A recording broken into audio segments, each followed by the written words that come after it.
Hola, je suis Angélique d'Animae, coach d'âme et praticienne en soins énergétiques. Après des années à l'hôpital comme technicienne de laboratoire, j'ai choisi de remettre du sens dans ma vie. Aujourd'hui, j'aide les femmes sensibles à sublimer leur relation avec leur cheval parce que ton cheval n'a pas besoin d'une cavalière parfaite. Il a surtout besoin que tu sois toi, simplement toi, libre et authentique.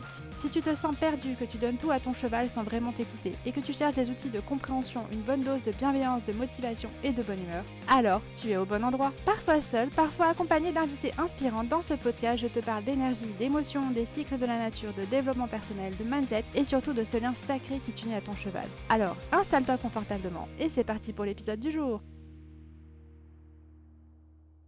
Aujourd'hui, on est parti pour parler de l'intersaison. Donc, comme son nom l'indique, l'intersaison, c'est entre les saisons. C'est super compliqué, hein. Alors, c'est une saison qui n'existe pas du tout, en médecine, occidentale. En fait, ça n'existe pas du tout et c'est vraiment entre les saisons que ça se situe et là, nous avons commencé depuis le 16 janvier. Depuis le 16 janvier jusqu'au 3 février, on sera en intersaison, donc c'est vraiment une saison entre les saisons et qui a pas du tout la même énergie, que la saison d'avant. Donc là, pour, les moldus que vous êtes, la plupart, vous êtes en médecine, occidentale et vous pensez que c'est l'hiver, alors que moi pas du tout, je le ressens dans mon corps, on est vraiment dans autre chose, une autre sensation. Donc je pense que c'était important d'en parler parce que, l'élémentaire, il est en lien avec beaucoup de choses et notamment, des trucs de rumination, des choses sur le passé et vraiment, ouais, d'être concentré sur le passé et c'est des périodes, en fait, qui sont souvent charnières, en fait, pour nous parce que, c'est des périodes où on a besoin de se reposer, de se ressourcer et on prend pas forcément le temps parce que, bah, il y a eu les fêtes et tout ça, donc tout le monde est sorti et s'est pas reposé et après on a réenchaîné avec le boulot et on se retrouve, en fait, un peu coincé, on n'a pas eu le temps de se reposer et là, on arrive dans une période où, en fait, on va avoir énormément besoin de se reposer. Pendant 2 semaines, ouais, on va être vraiment focus sur ça. Donc alors, déjà, on va commencer par parler de qu'est-ce que c'est que l'intersaison. Donc comme je l'ai dit, c'est une saison entre les saisons. Il y en a 4 par an et c'est en lien avec l'élémentaire. Donc l'élémentaire, c'est en lien avec la rate et l'estomac et c'est vraiment, une période où on est là pour se régénérer et c'est aussi associé à l'humidité, donc c'est peut-être pour ça aussi qu'il pleut autant en ce moment.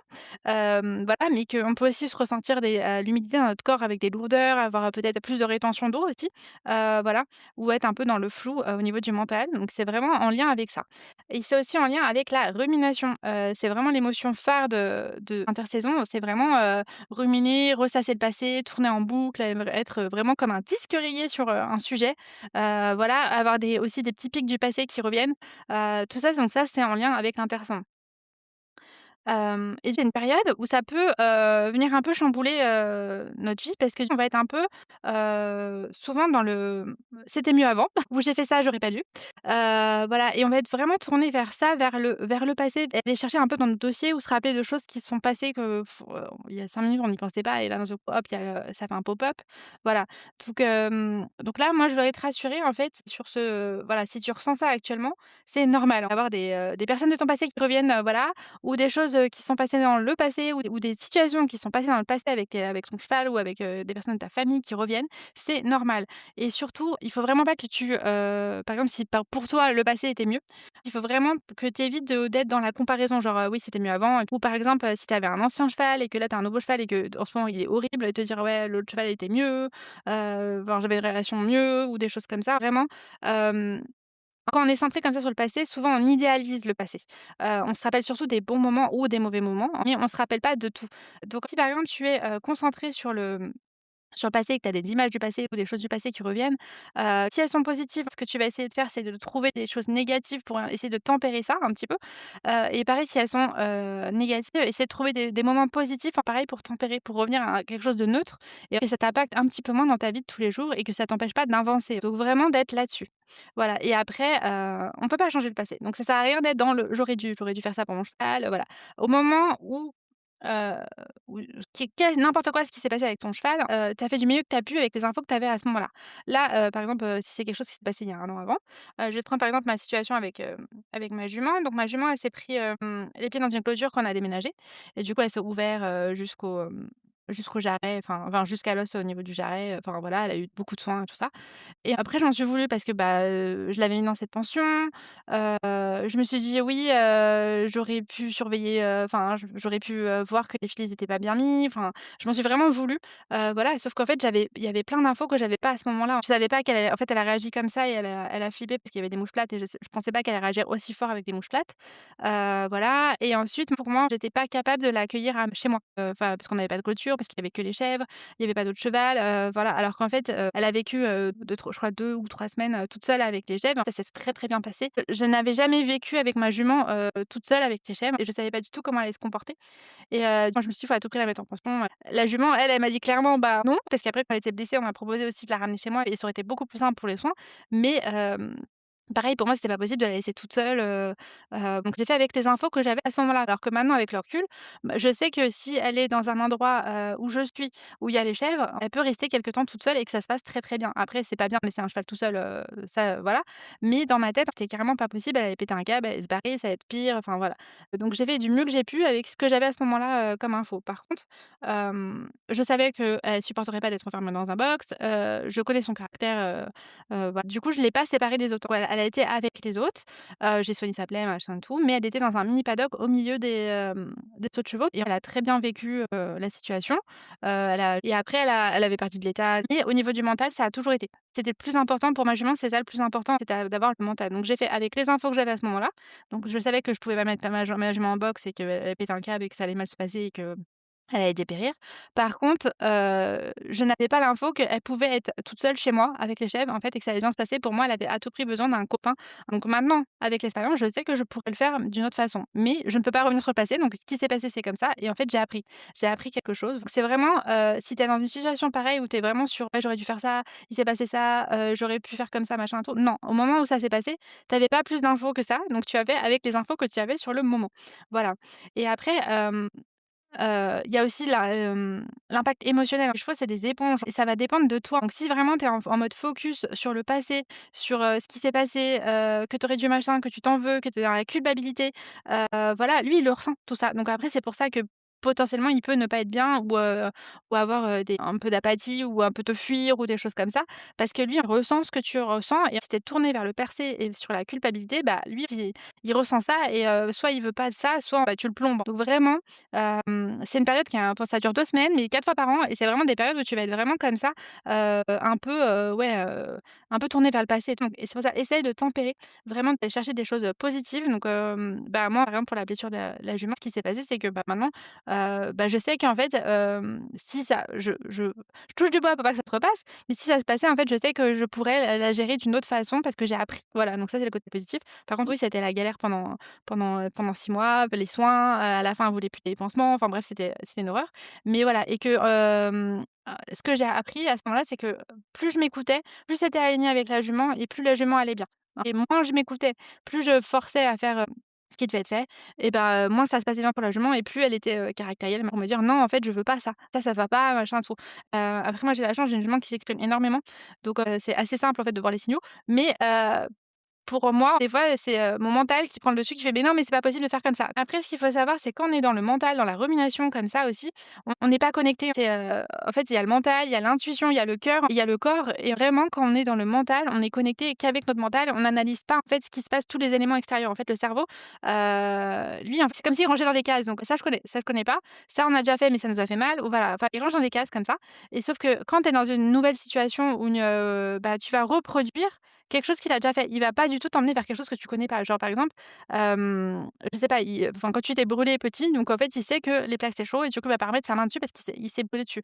Mais il y a un moment où il a fallu tester. Il a fallu mettre la main dessus pour se rendre compte que c'était chaud, en fait. Et en fait, quand tu l'as fait quand tu étais petite, par exemple, que tu as mis la main sur le feu ou tes parents, ils t'ont engueulé parce que tu allais mettre la main sur le feu, c'est comme ça que tu as appris, en fait. Et tout ça, ça nous ramène à, vraiment si tu fais des erreurs dans le passé, ça t'apprend quelque chose pour le présent. Ne fais pas des erreurs tout le temps non plus, mais c'est comme ça que tu apprends. Donc on te bloque pas parce que, j'ai fait ça et ça s'est mal passé. Non, tu as appris quelque chose. Tu as appris quelque chose parce que ça n'a pas fonctionné, parce que ça n'a pas marché. Plus on se connecte aussi à, notre intuition, nos ressentis, qu'on est plus dans le mental, qu'on lâche la perfection, le les «il faut que» machin et tout, plus on est là-dedans, plus il y a, entre guillemets, «moins d'erreurs», il y en a toujours, mais tu sors un petit peu de tes zones de confort et tu apprends des nouvelles choses. Donc tu apprends des nouvelles choses et tu augmentes, entre guillemets, le la perception de ton cerveau. Donc tu as des nouvelles cases qui apparaissent et tu as des nouvelles nuances qui apparaissent aussi. Après, il faut savoir aussi qu'à cette période, on est censé se reposer. Donc on est censé, dormir un peu comme, Mercure rétrograde, j'en parlerai une prochaine fois. Mais on est vraiment censé se reposer, prendre soin de soi, dormir, donc si tu te sens un peu plus fatigué, un peu lymphatique, un peu, tu as du mal à te lever le matin, c'est normal. C'est totalement normal, c'est la saison aussi qui fait ça. Voilà, en plus là, enfin, généralement, c'est des périodes où il fait assez humide, enfin, bof, voilà, on n'a pas trop envie de sortir, surtout cette période-là et c'est important, en fait, de s'autoriser à ça parce qu'en fait, c'est ce qui va t'aider pour le printemps. Après, pour repartir parce que, bah, là, du coup, on a eu l'hiver, donc on s'est reposé en théorie. Voilà, on a introspecté sur nous. Là, on a la période où on continue de se reposer et on est en train d'intégrer ce qui s'est passé en hiver pour arriver au printemps.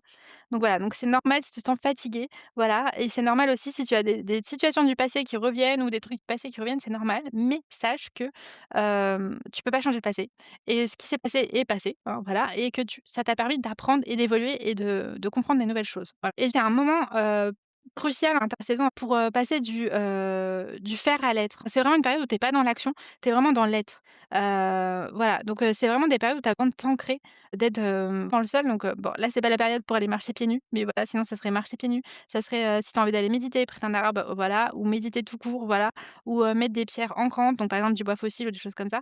Tu peux aussi, voilà, pour, et t'aider à t'ancrer et à être dans le moment présent et pas être dans le passé parce que c'est ça le problème, quand on manque d'ancrage, on est dans le futur ou on est dans le passé. Donc là, comme c'est une intersaison, on est dans le passé. Donc là, tu vas avoir tendance à repartir dans le passé et à faire des comparaisons avec le passé. Donc essaye de vraiment de revenir dans le moment présent et quand tu sens que ton mental y part, hop, pense, moment présent, voilà, nomme, 5 choses autour de toi pour revenir dans le moment présent. Et tu as des périodes aussi pour, bah, pour les chevaux, parce qu'eux sont vachement connectés aux saisons où ils ont besoin de se reposer. Donc c'est vraiment pas la période où là tu vas recommencer à reprendre t'entraîner pour les concours. C'est des périodes où tu peux juste t'asseoir à côté d'eux, les brosser pendant 3 heures, dans le mode slow, mais c'est normal et c'est bon à nourrir, tu vois? Parce que là justement après on va avoir le printemps qui va arriver et là on va être plus dans l'action. Bah, là on profite de ces, 2 semaines où tu peux te poser, à le regarder, à rien faire. En plus il fait moche, donc bah, reste avec lui à rien faire, à regarder si ça va, à regarder ses interactions avec ses copains et vraiment si, au fond de toi tu sens par exemple, je sais pas, tu as des cours et tu sens que c'est une séance que tu as pas envie de faire machin tout, la fais pas. Voilà, tu auras tout le temps de monter dans 2 semaines, de faire des trucs de fou dans 2 semaines, voilà. Si tu le sens pas, voilà ou si, tu as une appréhension du passé qui est revenue, que tu es, par exemple, je sais pas si tu es tombé et que que là, tu vas refaire le même exercice avec lequel tu es tombé, en fait, et que tu sens l'appréhension dans ton corps, oui, c'est bien de vaincre sa peur, d'y aller, machin tout. Mais si tu le sens pas et que tu sens que tu te crispes et tout ça et ton cheval le ressent tout ça. Donc n'y va pas. N'y va pas, ne le fais pas et fais autre chose. Enfin, fais soit un autre exercice, soit ne fais rien. Et quand tu seras OK, quand ton système sera OK pour aller faire l'exercice ou reprendre ou faire autre chose de façon différente, là, tu pourras y aller. Mais ça sert à rien de te dire: «Oui», les gens, ils vont dire, «Ouais, je suis faible, j'y vais pas». Enfin voilà, les gens, on s'en fout. Fais comme toi, tu as envie.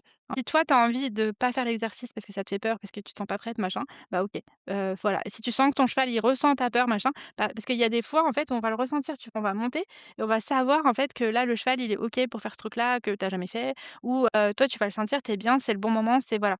Et quand tu es connecté à ça, quand tu es dans le flow, c'est là où tu as la meilleure relation avec ton cheval parce que tu es vraiment, bah, vous êtes en harmonie vraiment tous les deux et vraiment complices. Voilà et pareil, si tu vois que ton cheval, tu le trouves pas ouf ou que tu le trouves un peu éteint, machin et tout, force pas la chose. Va pas faire un exo ou le forcer à faire quelque chose s'il est un peu éteint. Non, essaie de voir pourquoi. Essaie de le nourrir, autrement. Tu vas le brosser, t'occuper de lui faire des câlins, des choses comme ça. De voir, voilà, toujours regarder s'il a pas une maladie ou quelque chose comme ça. Mais si juste, tu vois, il y a des chevaux aussi, ils peuvent être un peu déprimés avec le temps. Moi, je sais que ma jument, la pluie, enfin, ça l'énerve un peu, mais le pire, c'est le vent. Le vent, ça l'énerve, de fou. Donc si tu as 3 choses à retenir, c'est que là, nous sommes dans l'intersaison et que l'intersaison, c'est un moment pour se reposer, se ressourcer et où on va avoir beaucoup de ruminations, des choses du passé qui reviennent et c'est OK, c'est normal. Donc il faut accepter ça, que c'est, 4 fois par an et que c'est vraiment en lien avec, l'humidité. Donc c'est normal s'il pleut, si tu as de la rétention d'eau, si ton cheval, il fait des engorgements aussi, c'est normal. C'est voilà, en plus, ils vont être plus statiques quand il pleut, voilà et c'est vraiment une période où il faut que tu te reposes et pareil pour ton cheval, donc si tu le sens pas, si tu as besoin de te reposer aussi, tu sens que ton cheval a besoin de se reposer, ne force pas, voilà et vraiment, essaie de transformer tes ruminations sur le passé, sur les messages du passé qui reviennent: «J'aurais dû, il aurait fallu que, machin», non, tu as fait du mieux que tu as pu avec les infos que tu avais à ce moment-là. Tu ne pouvais pas, faire plus que mieux, à ce moment-là et sinon, ne t'en veux pas. Ça t'a permis d'évoluer, voilà, avec ton cheval, dans ta vie. Ouais, cherche vraiment, si vraiment tu es focus que sur les éléments négatifs, cherche des éléments positifs et si tu es focus que sur du positif, que tu idéalises le truc, cherche des éléments négatifs. Par exemple, ton cheval, d'avant était peut-être super génial, en fait, l'image que tu as, mais tu devais avoir des trucs où, en fait, il était horrible pour certaines choses, en fait.